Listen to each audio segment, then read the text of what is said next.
Oi, sou o professor Frederico Costa e estou aqui para conversar com o professor Fábio Queiroz, da Universidade Regional do Cariri, a respeito da Lava Jato. O centro da discussão política hoje em nosso país, deixando de lado o pó no avião presidencial, é a Lava Jato. Mas geralmente se dá um enfoque jurídico da Lava Jato. E estou aqui com o professor Fábio para dialogarmos sobre a Lava Jato em relação à luta de classes, que, na minha perspectiva, é o mais importante para a luta dos trabalhadores. E eu queria iniciar com a seguinte questão. Foi publicado no dia 26 de junho no jornal Folha de São Paulo um artigo assinado pelo Fernando Haddad, do Partido dos Trabalhadores, Flávio Dino, do Partido Comunista do Brasil, Guilherme Boulos, do Partido Socialismo e Liberdade, Ricardo Coutinho, do Partido Socialista Brasileiro, Roberto Requião, acho que ainda é do MDB, não é? E Sônia Guajajara, do Partido Socialismo e Liberdade. O título do artigo era A Corrupção da Lava Jato. E o subtítulo, Fins não justificam os meios. Moro deve ser afastado. Bem, não vamos entrar agora no teor, quer dizer, é um enfoque que expressa uma certa unidade de certas forças sociais e políticas em relação à Lava Jato, mas eu entendo que nós temos que ver a Lava Jato em sua totalidade histórica, né? Então, como é que o colega vê a Lava Jato em si, como procedimento político-jurídico, e no contexto do processo que levou ao golpe de Estado, ao governo Temer e à vitória desse projeto de extrema-direita que hoje governa o país? Olá, eu sou Fábio Queiroz, sou professor da Universidade Regional do Cariri e muito interessante estar aqui nesse bate-bola com o professor Fred, e principalmente para discutir um tema tão candente, né? Como esse tema da Lava Jato. Fred, eu sempre me inquietei com a maneira que, inclusive, até mesmo setores da própria esquerda olhavam para a Lava Jato.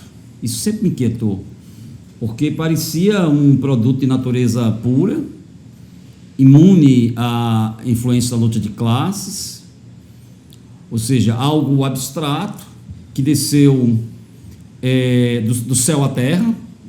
Não foi da terra ao céu, mas desceu do céu à terra para combater a praga da corrupção. Então, foi assim que a Lava Jato foi apresentada.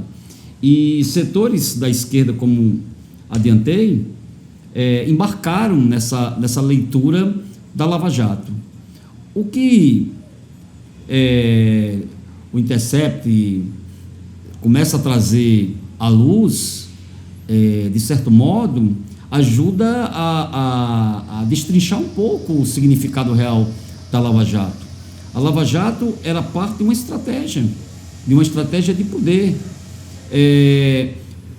A crise econômica que tomou conta do país colocou para as classes dirigentes do país, o seguinte dilema: vamos preservar ou vamos tirar o governo de Frente Popular do governo? E decidiram que deveriam tirar o governo de Frente Popular do governo. O governo de Frente Popular, o que é que eu entendo, o que é que eu defino como governo de Frente Popular? Os 2 mandatos do Lula e o mandato e um pouquinho de um segundo mandato da Dilma. O governo de Frente Popular não é um governo normal, porque ele é um governo que goza da confiança da maior parte da classe trabalhadora, tem o apoio da maior parte das organizações da classe trabalhadora, e cumpriu um papel muito importante diante, digamos assim, das expectativas que a burguesia tem com relação aos governos. Só que chegou um momento que a crise tomou conta e era necessário tomar uma decisão. E a decisão das classes dirigentes foi de retirar o PT do governo. Foi uma decisão. O impeachment da Dilma é um escândalo. É um escândalo. Não há qualquer... A ideia de fundamentação jurídica sequer existe. Né? Ali uma decisão no âmbito da luta de classes. Naquele momento da luta de classes, para as classes dirigentes brasileiras, era fundamental tirar o governo do PT e colocar um governo no qual ela tivesse maior confiança. Por mais que o PT tentasse dizer, olha, nós estamos aqui e tal, merecemos confiança, a classe dominante brasileira não tinha confiança no governo do PT. E se convenceu que era hora de tirar o governo do PT. Então, a retirada da Dilma, a Operação Lava Jato, a prisão do Lula, todos esses episódios, eles constituem, digamos assim, movimentos de uma totalidade de uma política elaborada pelas classes dirigentes no Brasil, com o objetivo de retirar o governo do PT. Na minha leitura, o objetivo deles era colocar um governo do PSDB. Mas chegou um determinado momento que isso não se mostrou possível, não se mostrou realizável. E eles abraçaram a candidatura do Bolsonaro. Não haveria Bolsonaro não teria ido para o segundo turno, Bolsonaro não teria vencido a eleição sem a Lava Jato. Não consigo separar essas coisas. Por isso que nós estamos hoje diante de um governo que é um produto direto do Lava Jato. Ou seja, eu não tenho nenhuma dúvida quanto a isso. É um produto direto da Lava Jato. Não por acaso, o ministro da Justiça, um cargo estratégico dentro do governo, é hoje exercido pelo Moro. Moro que comandou a Operação Lava Jato, que produziu o fenômeno do bolsonarismo e que gerou o governo do Jair Bolsonaro, um governo de extrema-direita, e que hoje, digamos, vivemos um dilema no país, que é esse dilema de como enfrentar esse governo de extrema-direita. Mas volto a dizer, o ponto de partida dele, o que o explica, a sua matriz, está na Operação Lava Jato. Então, eu acho que interessante que você colocou, porque dentro dessa sua leitura, a Lava Jato realmente os fins justificaram os meios, já que os fins da Lava Jato nunca foram combater a corrupção, porque a corrupção as denúncias de corrupção ficou centrada no envolvimento do governo do PT e com setores da chamada burguesia interna que eram vinculados diretamente aos projetos do governo do Partido dos Trabalhadores, ou seja, deixou de lado setores históricos que pesam denúncias de corrupção, como, por exemplo, vinculado aos governos e ao projeto do PSDB. Né? Então, eu acho isso muito interessante, porque ao invés eu queria que você colocasse essa questão, você como também historiador, porque a luta contra a corrupção, pelo que eu saiba, as grandes mobilizações em torno da luta contra a corrupção sempre foram vinculadas a setores reacionários. Né? Como, por exemplo, a bandeira do fascismo italiano também colocava a luta contra a corrupção. Hitler também lutava contra a corrupção. A União Democrática Nacional, que foi uma força de direita e conservadora que imperou no Brasil entre 45 e o golpe, foi uma força golpista, também denunciava os governos do Getúlio Vargas e do Jango como sendo governos corruptos. E, de repente, veio uma onda, a Lava Jato pegou essa bandeira, né, de luta contra a corrupção, e, ao mesmo tempo, fica assim, questionando, porque também, historicamente, a esquerda sempre tem bandeiras populares, reforma agrária, reforma urbana, melhoria de condições de vida para o povo, né? Então, quando você coloca só a luta contra a corrupção, eu já fico desconfiado. Como é que você vê isso? Quer dizer, realmente, o objetivo, né? Porque o objetivo proclamado é um. Agora, o objetivo real da Lava Jato era lutar contra a corrupção? Eu sempre me preocupo quando você toma o tema da corrupção de maneira individual, isolada. É uma coisa que ainda merece análise da nossa parte, mas vamos lá. A Operação Mãos Limpas, na Itália, uma das suas principais resultantes foi o governo conservador do Berlusconi. Ou seja, na esteira da Operação Mãos Limpas, surge Berlusconi, um governo que vai da direita à extrema-direita, né? Mais ou menos assim, essa feição do governo do Berlusconi na Itália.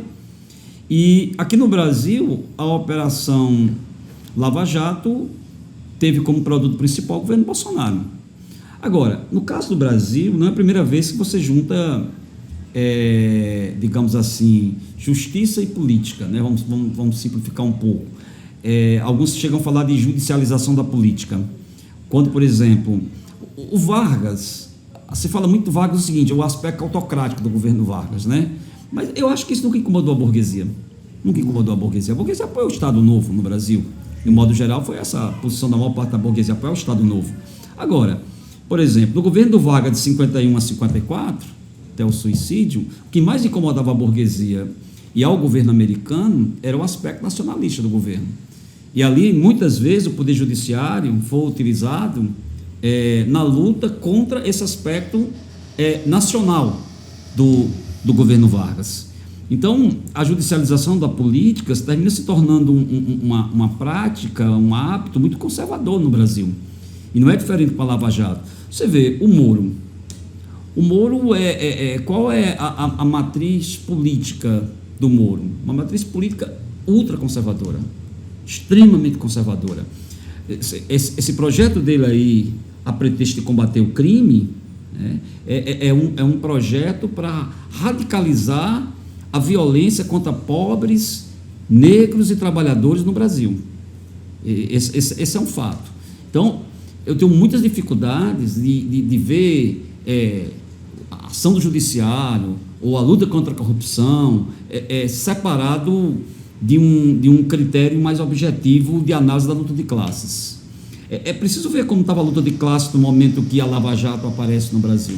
É muito importante ver qual era a situação da luta de classes e como a classe dominante encontrou um caminho pela Lava Jato para resolver as dificuldades postas pela situação econômica e pela luta de classe naquele momento. Olha só, o Cunha, ele foi muito útil para o impeachment, mas Cunha sempre foi o quê? Foi o que o Marx chama do lumpen. Ele era um lumpen da burguesia, o Cunha, como presidente da Câmara dos Deputados. Um cara envolvido em tudo quanto é artimanha, malandragem, truques no Rio de Janeiro.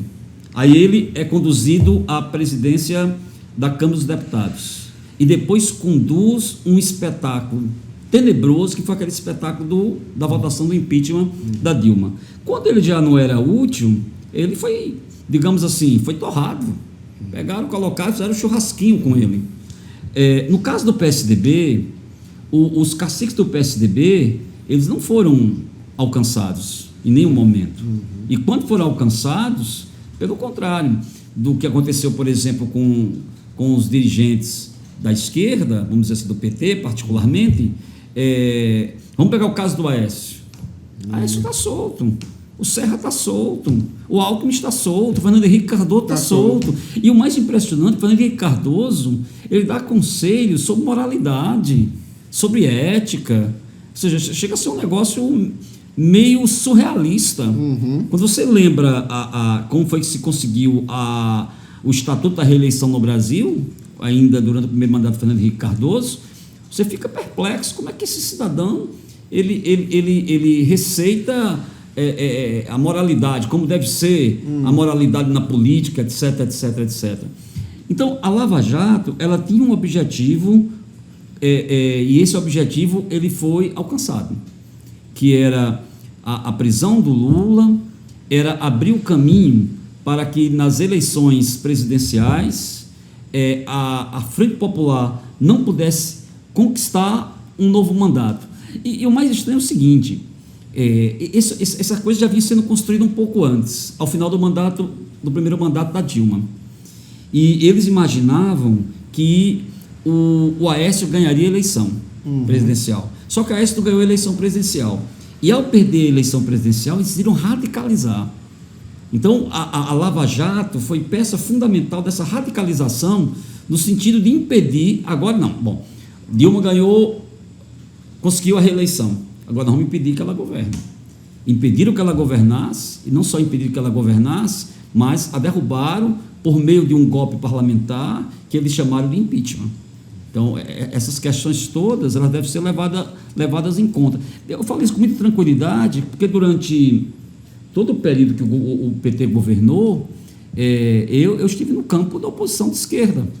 Agora, isso é uma coisa. Outra coisa é concordar com essa estratégia da classe dominante brasileira de utilizar o judiciário como uma ferramenta para tirar um governo que eles já não consideravam útil, esse governo, e substituir por um governo que se mostrasse mais útil aos propósitos da burguesia nesse momento político e nesse momento econômico do país.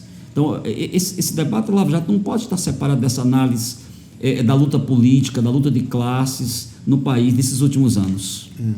E, Fábio, para a gente concluir, ontem, né, o dia 30, certo? Houve um chamado à defesa da Lava Jato. As manifestações, fazendo um balanço rápido, foram um fiasco. Agora, o interessante foi que dentro das manifestações ocorreram disputas internas.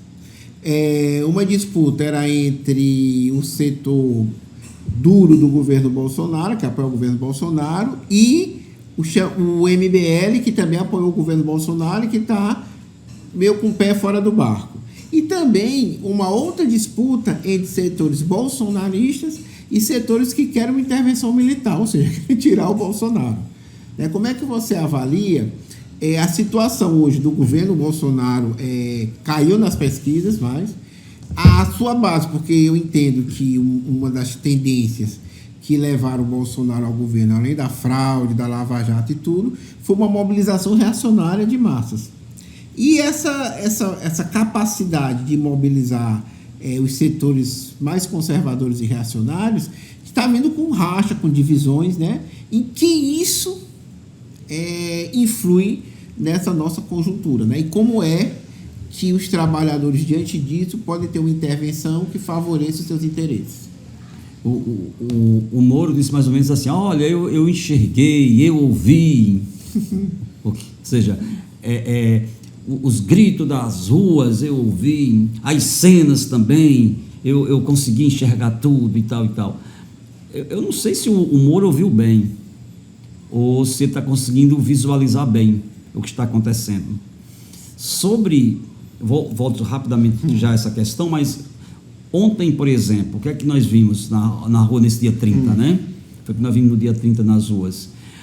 Mesmo os órgãos de comunicação simpáticos a essa manifestação da direita, eles dizem assim: olha, a manifestação na Paulista, ela ocupou 4 quadras, e no dia 26, da manifestação da direita, havia ocupado 7 quadras.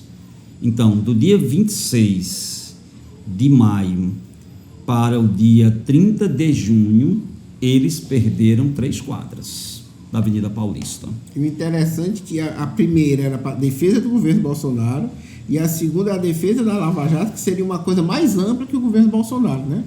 E eles começaram a perder também nas redes sociais. As pessoas que investigam os twitters em relação ao dia 26 de maio e agora com relação ao dia 30 de junho, caiu digamos assim, a intervenção do bolsonarismo e desses grupos em torno do Bolsonaro, isso caiu significativamente. É bom que também se leve isso em conta, né? Essa queda substancial. Então, não é uma queda na rua e uma queda também nas redes sociais. Claro que o golpe o bom golpe do Intercept, né? No estômago do humorismo e do bolsonarismo foi muito importante. E, de certo modo, o setor ficou meio acuado. Né? O setor meio acuado. Por isso que eu digo, o Moro diz assim, que conseguiu ver, conseguiu ouvir. Eu não sei se não tem algum problema com o óculos do Moro, né? Ou se precisa passar por um exame nos ouvidos, porque não é a mesma coisa do que nós tínhamos até recentemente, né? Moro hoje é um indivíduo questionado pela maior parte do país. A Operação Lava Jato, ela é hoje contestada não só no Brasil, mas fora do Brasil. No mundo inteiro há uma contestação, porque sabe que a Lava Jato é uma fraude. É uma fraude jurídica com pretensões políticas, com objetivos políticos. Boa definição. Acima de tudo é isso aí. Então, o que eu acho que é uma luta pela sobrevivência do Moro. O Moro luta pela sobrevivência. E na medida que novas denúncias apareçam, eu não sei até que ponto essa sobrevivência ela será útil para o governo do Jair Bolsonaro. Não sei se em algum momento Jair Bolsonaro vai dizer, bom, está muito pesado, o barco vai afundar, nós temos que diminuir algum peso e vamos jogar o Bolsonaro fora do barco. O Moro. O Moro fora do barco. Eu não descarto que isso possa acontecer a qualquer momento. Isso vai depender muito da evolução dos acontecimentos. Agora, eu penso assim, que a esquerda, os setores populares, não podem esperar sentados, vendo a televisão ou vendo as redes sociais, esperando que as coisas aconteçam. Eu acho que foi muito importante o processo de mobilização, que é um processo que já vem desde o 8 de março, passou pelo 1º de maio, passou pelas greves nacionais, pela grande mobilização dos estudantes, das universidades, da educação como um todo. Agora, é preciso seguir esse processo, aprofundar esse processo. Nós temos hoje digamos assim, uma ordem política, que eu diria que é uma ordem política que não está separada do que fez a Lava Jato em todos esses últimos anos. Nós temos uma ordem política que nós não podemos conciliar com essa ordem política. Nós temos que combatê-la. Que é um equívoco a gente achar, bom, existe uma nova ordem política, a Lava Jato ajudou a montar essa nova ordem política, e nós vamos conversar agora com seus interlocutores. Não tem. Eu vou dizer por que não tem. Esse setor, por exemplo, aquelas pessoas que apoiam Bolsonaro no segundo turno, se você observar atentamente a última pesquisa que saiu, esse setor que apoia Bolsonaro no segundo turno começou a se afastar do Bolsonaro. Aquele setor mais religioso no sentido político, né? mais fiel à política do bolsonarismo, esse setor permanece com o Bolsonaro. É o setor que diz nas pesquisas, nós estamos com o Bolsonaro. É o setor que vai para a rua para dizer, nós estamos com o Bolsonaro. Embora a Globo tenta meter de contrabando a questão da reforma da Previdência. Estava observando aí um primeiro balanço do dia 30 de junho. Esse tema, reforma da Previdência, talvez seja um dos mais fracos, né? Um daqueles temas com menor eco. O eco maior é Lava Jato, é defesa do Moro, enfim, defesa dessa pauta mais caracteristicamente da extrema-direita e não necessariamente da reforma da Previdência. A Globo estava jogando ontem alguns flashes sobre as manifestações e sempre parece que era assim, foi orientação nacional. Todo repórter que entrava, Fortaleza, ou no Recife, ou em São Paulo, incluía o tema da reforma da Previdência. Para a Rede Globo é fundamental esse tema da reforma da Previdência. Mas eu não sei se era fundamental para todos aqueles que estavam nas ruas agora no dia 30 de junho. Então, eu percebo o seguinte, que a situação hoje é mais complexa para o bolsonarismo do que há 3, 4 meses atrás. E eu acho que as mobilizações que os movimentos sociais construíram nos últimos meses, essas mobilizações foram essenciais. Por isso é um equívoco, bom, já mobilizamos o suficiente, agora vamos esperar que o Congresso aprove uma reforma da Previdência mais amena. A reforma da Previdência é um ataque brutal contra conquistas históricas do povo brasileiro. Então não dá para fazer uma conversação, uma negociação, uma pacificação em torno disso. Então é preciso não só manter, mas aprofundar o processo de mobilização. Principalmente agora que eles estão mais divididos. Você vê que setores do bolsonarismo levantavam cartazes contra o MBL. Em Fortaleza, no Rio de Janeiro, em São Paulo. Isso aconteceu praticamente onde houve ato. É bom que se diga isso. E lembrar novamente que esses atos foram menores do que os atos do dia 26 de maio. Os atos do dia 26 de maio já foram menores do que os atos pré-eleitorais do bolsonarismo. E agora esse ato do dia 30 de junho foi menor ainda do que o do dia 26 de maio. Então, é interessante ver também que o bolsonarismo não é essa muralha intransponível que alguns imaginam. Também não é um cão morto no meio da rua, mas também não é essa muralha intransponível, essa muralha secular que parece que nunca vai cair. Enfim, é preciso levar em conta e ter um raciocínio dialético para enxergar as possibilidades que o movimento tem hoje para derrotar esse governo, derrotar a Lava Jato, que não tem nada de combate à corrupção, e agora as coisas estão mais nítidas, e principalmente não permitir que o Congresso, junto com o governo Bolsonaro e com o apoio da mídia, aprovem essa reforma da Previdência. Muito obrigado, Fábio. Curtam, se inscrevam no nosso canal, um canal que defende os interesses dos trabalhadores e que combate esse governo de extrema direita. Obrigado.